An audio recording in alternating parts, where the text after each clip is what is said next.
인형과 비상계엄을 준비해온 사실을 확인하였습니다.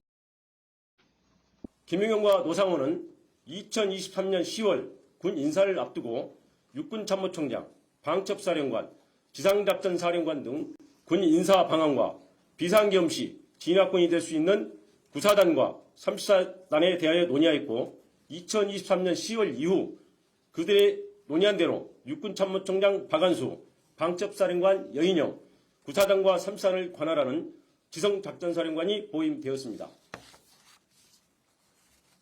윤석열과 김용현 등은 그 이후 비상계엄 시기를 총선 후로 확정한 후 총선 결과에 상관없이 비상계엄을 결행하되 그 방법을 어찌할 것인가 등을 논의하였고 2024년 3월경부터 안가와 관저 등에서 만찬 등을 통해 비상계엄에 동원할 방첩사령관 여인영, 수방사령관 이진우, 특전사령관 곽종건 등 군사령관들을 상대로 우호적이지 않게 전개되고 있는 정치 상황을 종북 좌파 등에 의한 국가적 이의 상황으로 인식하도록 유인하면서 군이 나서야 된다는 등 비상계엄 필요성에 대한 인식을 공유시키고 비상계엄에 대한 윤석열의 의지를 주지시켰습니다. 그 과정에서 윤석열과 김용현은 2023년 7월 나토 정상회의 참석을 마치고 들린 화해에서 동행한 강호필 합참차장에게 한동훈은 빨갱이다, 군이 참여를 해야 되는 것 아니냐며 한동훈에 대한 적개심과 비상계엄의 필요성을 말하였고 이에 강호필이 국방장관 신원식 합참의장 김명수에게 윤석열의 발언을 보도하자 신원식은 김용현에게 계엄 반대사를 강하게 표명하였고 윤석열은 국방장관을 신원식에서 김용현으로 전격 교체하였습니다. 국방장관이 교체되자 야당은 비상계엄 선포를 강하게 제기하였고 대통령실, 김용현, 국무총리 한덕수는 거짓선동, 정치선동, 있어서도 안 되고 있을 수 없다며 비상계엄 가능성을 일축하였습니다. 그러나 김용현과 함께 비상계엄을 준비한 노상원은 2024년 9월 9일 정보사 관계자를 직접 접촉하여 특수요원 중 사격자라고 폭파 잘하는 요원 7, 8명 선발을 요청하는 등 인력 자출을 시작하였습니다.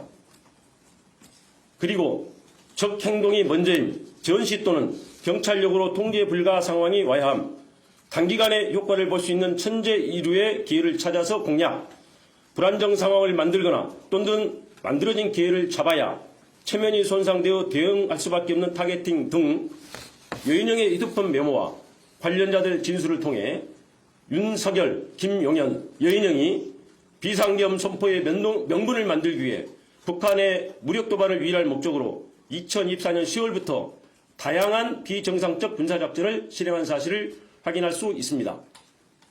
그러나 합참의 소극적 태도, 우크라이나 파병 등으로 북한이 무력 대응에 응하지 않아 비상계엄 명분 확보에 성공하지 못하였고 이에 윤석열 등은 당시 정치 상황을 활용하여 행정과 사법 기능 마비 등 계엄 선포 사유가 없음에도 야당의 입법 및 공직자 탄핵과 예산 편성을 행정과 사법 기능을 마비시키는 내란에 해당하는 반국가 행위로 몰아 반국가 세력을 신속히 척결한다는 명분으로 2024년 12월 3일 심야에 비상계엄을 선포한 것입니다. 김용현과 비상계엄을 준비한 노상원의 수첩에 차기 대선에 대비 모든 좌파 세력 붕괴, 행사 후 국회 정치개혁, 민심관리 1년 정도, 헌법 개정, 국가안전관리법 제정, 선거구 조정, 선거법 박탈, 최상목 지시 문건에 국회에 전입되는 예산 차단, 국가비상 입법기구 예산 편성, 이상민, 조지호, 김봉식 지시 문건에 5개 언론사 단전 단수, 민주당사 봉쇄, 여인영 메모에 정치인 체포 명단, 체포조 운영을 통해서 윤석열 등은 무력으로 정치활동 및 국회의 기능을 정지시키고 국회를 대체할 국가비상입법기구를 통해 입법권과 사법권을 장악한 후 반대 세력을 제거하고 권력을 독점 유지할 목적으로 비상계엄을 선포했음을 확인할 수 있습니다. 검찰총장 재직 시 집권당과 대립하다가 검찰총장직에서 물러나 2021년 6월 29일 대통령 출마 선언을 하면서 집권당을 거대 의석을 가지고 자유와 법치를 부정하는 세력으로 규정한 윤석열은 2022년 11월 25일 국민의힘 지도부와 하는 만찬 자리에서 비상대권이 있다, 총살당하는 한이 있더라도 싹 쓸어버리겠다 라며 정치적 반대 세력에 대한 적대감을 드러낸 사실이 있고, 2024년 7월 강호필 합참 차장에게 자신이 법무부 장관으로 임명하였던 국민의힘 당대표 한동훈을 빨갱이다 라고 말하고, 2024년 10월 1일 군사령관들과의 만찬 자리에서는 한동훈을 잡아오라, 총으로 쏴 죽이겠다 라고 말하였으며 마음에 들지 않는 법관을 체포하려 하였습니다.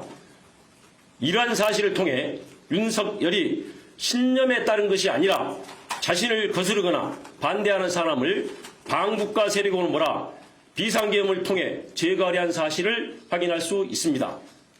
심지어 윤석열 등은 비상계엄과 국회 기능 정지의 명분을 만들기 위해 선관위에 무장 군인을 진입시키고 범죄 수사와 전혀 관련 없는 대북 작전을 수행하는 정보사 요원을 중심으로 수사단을 만들어 2024년 4월 총선 결과가 반대 세력에 의한 부정선거라고 조작하기 위해 그에 사용할 목적으로 사전에 야구방망이, 송곳, 망치 등 도기를 준비하기도 하였습니다. 우리 국민은 1980년 전두환 노태우 세력의 합수부가 권력 찬탈의 명분을 만들기 위해 반대 세력을 영장 없이 체포 감금하고 고문으로 사건을 조작한 역사를 생생히 기억하고 있습니다. 결국 윤석열은 2024년 4월 총선 전부터 비상계엄을 준비하고 북한의 무력 도발을 유인하여 비상계엄을 선포하려고 하였으나 실패하였고, 군을 통해 무력으로 입법권과 사법권을 장악한 후 정책 반대 세력을 제거하고 권력을 독점 유지할 목적으로 2024년 12월 전후의 정치 상황을 국정마비로 내세워 비상계엄을 선포한 것입니다. 이상입니다.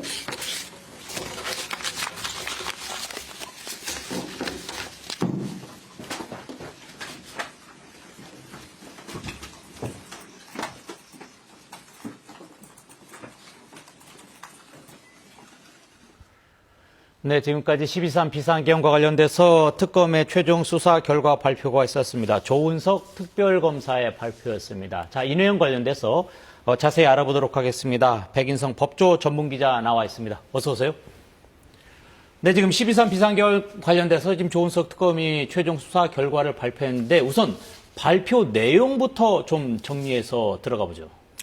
네, 방금 이 윤석열 전 대통령의 비상계엄 사건 수사한 특별검사팀이 최종 수사 결과를 발표했습니다. 네. 약 10분 정도의 발표였는데요.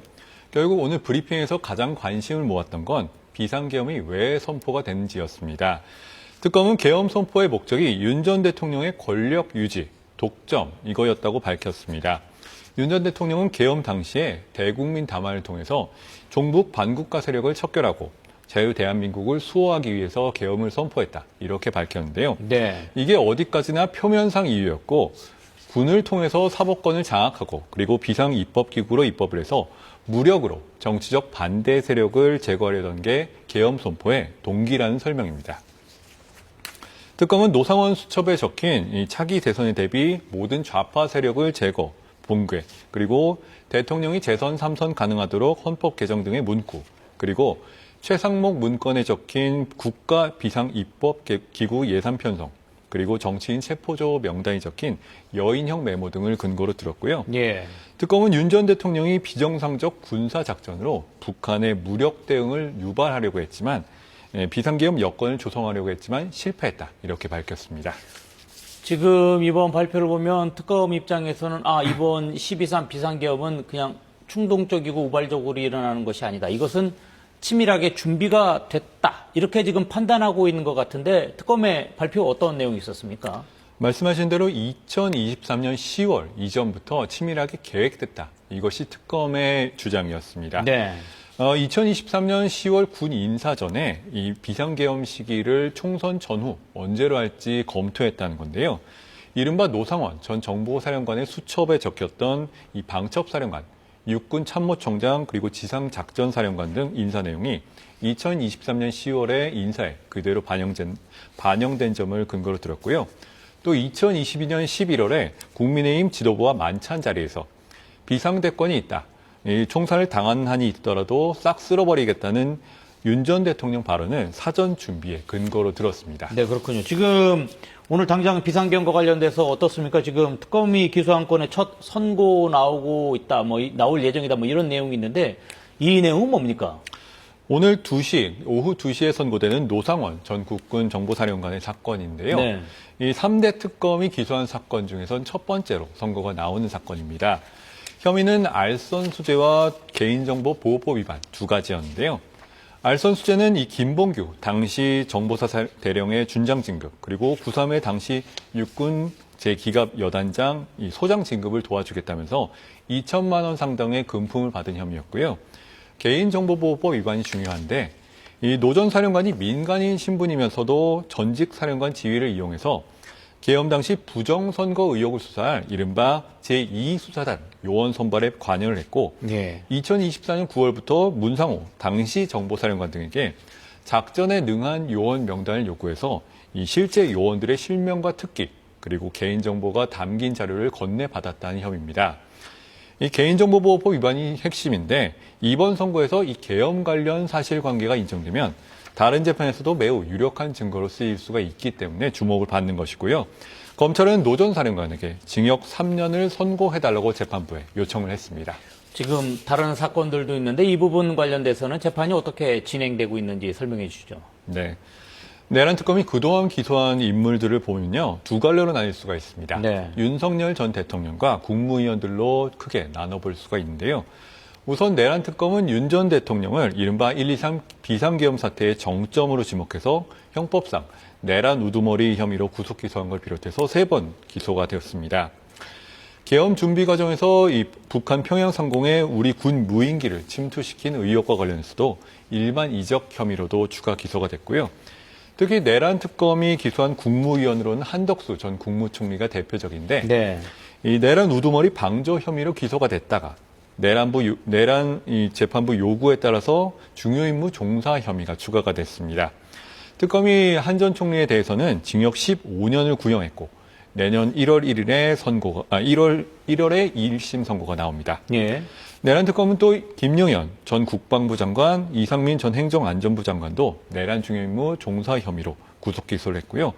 조태용 전 국가정보원장도 비상계엄 선포 계획을 미리 알고도 국회에 보고하지 않은 혐의 등으로 재판에 넘겼습니다. 네, 그렇군요. 지금 12.3 비상계엄 관련돼서 지금 윤석열 전 대통령 같은 경우에는 재판을 좀 많이 받고 있는 것 같은데 그러면은 이 재판이 도대체 몇 개나 되는 겁니까? 지금 현재 윤석열 전 대통령은요, 방금 말씀드린 내란 특검이 기소한 3건 재판을 받고 있고요. 네. 또 지난달 종료한 해병 특검이 기소한 2건, 이렇게 총 5건의 재판을 받고 있습니다. 네. 먼저 내란 특검이 기소했던 1.23 비상계엄 사태를 둘러싼 내란 우두머리 혐의 재판, 그리고 별도로 직권남용 등의 혐의 재판이 이미 진행 중이고요. 최근 기소된 일반 이적죄 관련 재판도 1일 재판이 시작이 됐습니다. 핵심인 내란 우두머리 혐의 사건 재판은요, 30회 정도 공판이 진행이 됐고요. 지금 계엄 선포 당시 대통령실 회의, 정치인 체포 지시 여부 등을 두고 군 관계자들의 증언을 듣는 과정인데 1심 선고는 내년 2월쯤에 나올 것으로 전망이 됩니다. 이와 별개로 해병특검이 최상병 순직사건 수사 외압과 핵심 피의자 도피 관련 혐의 2건을 새로 기소해서 5개 재판부에서 매일 재판을 받게 될 가능성이 높은 상황입니다. 네, 그렇군요. 지금 12.3 비상계엄 관련돼서 국무위원들도 여러 차례 조사를 받았고 이랬는데 지금 현재 선고 관련돼서는 한덕수 전 총리 이 선고가 지금 가장 먼저 예정돼 있는 상황이죠? 그렇습니다. 방금 말씀드린 것처럼 1월에 예상되는 선고가 있습니다. 국무위원 재판에서는 한덕수 국무총리 사건이 내란 우두머리 방조 혐의로 가장 속도가 빠른 상황이고요. 앞서 말씀드린 것처럼 1월 21일 1심 선고가 예정된 상황입니다. 김용현 전 국방부 장관은 계엄 준비와 집행 관련해서 내란 중요임무 종사 혐의 재판을 20여 차례 재판이 열렸고요. 네. 증인 신문이 상당 부분 마무리가 된 단계입니다. 이상민 전 행정안전부 장관은 경찰 지휘와 언론사 단전 단수 지시 여부가 쟁점인데 소방청과 경찰청 간부들이 증언대에서 당시 지시가 어디까지 내려간지 증언 중이고요. 예. 박성재 전 법무부 장관의 경우에는 선관위 합수부에 검사를 파견했는지 그리고 구치소 수용태세 점검 등 계엄 후속 조치에 관여했는지 여부로 별도 재판이 열리고 있고요. 군경지휘부는 일부 재판을 비공개로 받고 있습니다. 네, 그렇군요. 오늘 여기까지 듣도록 하겠습니다. 고맙습니다. 네, 지금까지 12.3 비상계엄 사태와 관련한 특검의 최종 수사 결과 발표를 전해드렸습니다. 뉴스 특보를 마칩니다. 고맙습니다.